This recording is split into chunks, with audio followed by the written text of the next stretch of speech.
My name's Scott, and I'm a professional body piercer. I've been doing this a long time, and I've seen a lot of things, but I haven't seen everything. So today what we're doing is we're reacting to a bunch of piercings that have gone wrong. Be warned, some of these might be kind of gross.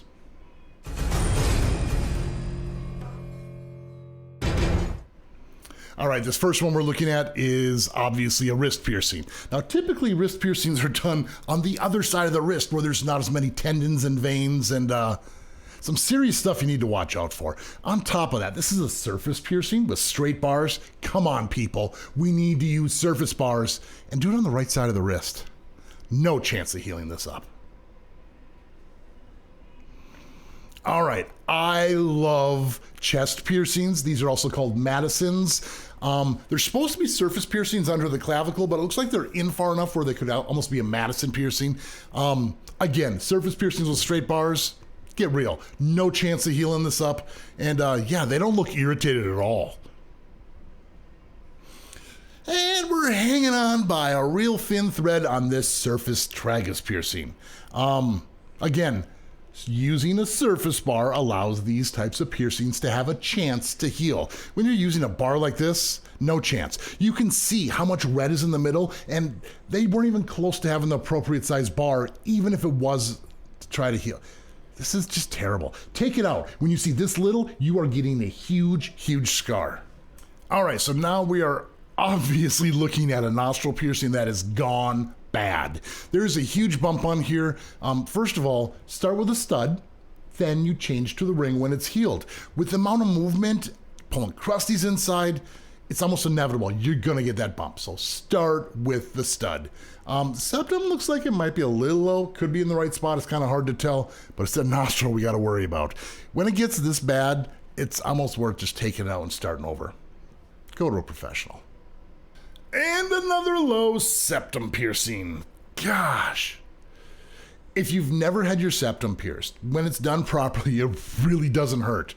When you go through that thick cartilage like that, it's brutal. That's to say the least. I remember one time when I first got my piercing license, basically, I was like, I can do my own piercings. I tried doing my own septum at home because I was like, oh, I'm a professional now. It went terrible. I missed. It went through the thick cartilage. It's the one time I almost passed out. I got really lightheaded. This is brutal. Go to a professional. Oh. We are looking at a surface tragus piercing that is obviously really infected. That looks like it's just pus coming out. That's disgusting. Obviously you have a problem. You need to go to the doctor, get some antibiotics. This is the one time where it's like, you need a medical professional. Woo! Eyebrow piercings. And there is a lot of them. I'm not a real big fan of the plastic jewelry. Get some metal stuff in there. And are you like a medical professional where you're all gowned up for an operation and you have your eyebrow piercing sticking out? What if one of those fell out? There's a reason you're wearing a hairnet. Not professional at all. Man, these septum piercings just keep getting lower and lower and lower. This is not a trend, people. This is not the look you're going for. Get in the right spot. You notice how the thing lays forward and you can see it in her eyes. How much pain she's in. You can see it. Look at those eyes. It's just, oh. And we are looking at a very, very large skull top piece on a nostril piercing. Size is appropriate, people. If you wanted to wear this, you'd have to heal it up first. Just think about that. That huge surface area. I think I know this jewelry. I think this jewelry is from Invictus, and that piece is almost like 7 or 8 millimeters across. You're just trapping bacteria, germs. Obviously, it looks too tight. You can see all the redness and the white around there, the shining. You're going for a statement. You're going for a look. You got it. Good old-fashioned hip piercings. This seems to be the trend here. Everyone wants to have surface piercings, but they don't put in the appropriate jewelry. Straight barbells here, not gonna work. And if you think about it, like if you put Band-Aids on your hips, try this sometime. Piece of tape or Band-Aids on your hips and you start moving around, it's gonna tug and pull. That's exactly what's going on here. I give these maybe a month, 2 months if you're lucky before those come all the way out and you have nasty scars. And we are looking at a nostril piercing that was done with a piercing gun, because that stud only accommodates for one size. And as you can see, that whole gem top got sucked into the nose because of the swelling. That's why you go to a professional. We put in the appropriate size jewelry and things like this doesn't happen. I really hope that doesn't scar much, because that could leave a really big scar. And anti-eyebrow piercing with a cheap earring stud. It could be a cheap labret with no back on there. Either way, why? You think this looks good? This looks terrible. You have a half of a gem on one side, which is facing sideways. You can see the whole bar. All the tissue looks scrunched up. Everyone's gonna look at you and just go, ouch. That's not the look you're going for. All right, now we are looking at a navel piercing that is beyond upset.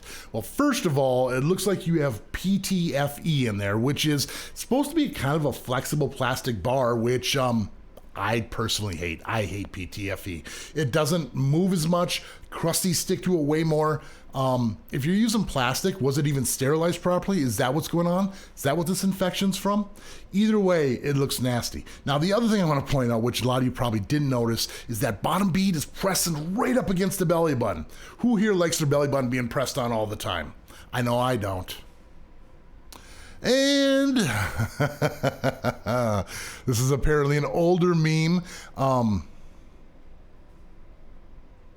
Again, it's like you have to work really hard to get it this wrong. It's crooked, it's deep, it's shallow at the same time. How is that ring facing forward like that? You know this hurts. And we're looking at an industrial that almost turns into a surface piercing. I don't know how you missed that bad. To be able to pierce halfway through the ear and go all the way back like that, it doesn't make any sense. The only thing I can think of is if you had a needle and you were just trying to one-shot the whole thing and missed and said, let's just put the jewelry in it, good enough. And we're hanging on by a thread here. There's an old Sylvester Stallone movie, I think Cliffhanger, where he's just hanging on by the thread, and that's exactly what's going on here. I bet if you shook your head, that jewelry would fall out. I've seen so many people come in with piercings that have rejected this far. Like, something's wrong with my piercing. Yeah, there's no piercing left. Take it out. Again, when people come in and I start cleaning the area, a lot of times I just wipe the skin off and pull the jewelry straight out. Don't let it get this far.